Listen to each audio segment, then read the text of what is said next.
Okay, so we're back here installing, well, with the installation of Trisquel, and we're nearing the end here. So it's what it's done now. It's downloaded everything it needs, and it's just installing.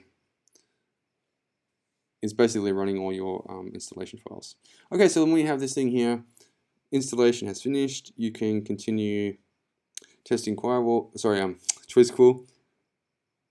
So what this is just saying is we've finished the installation. If you want to start it, just restart.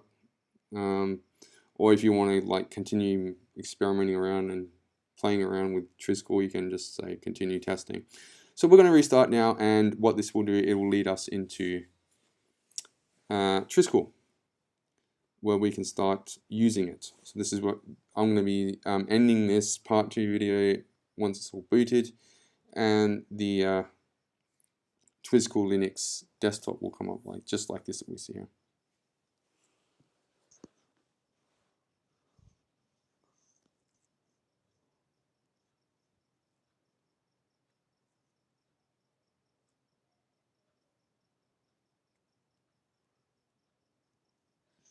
We hope.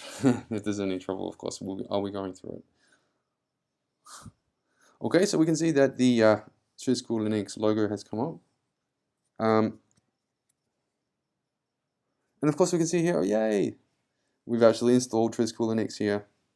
And you'll remember before it said install Trisquel Linux. That's not there anymore. That's indicating to you that you've installed Trisquel Linux, and it's not just booting off the live DVD.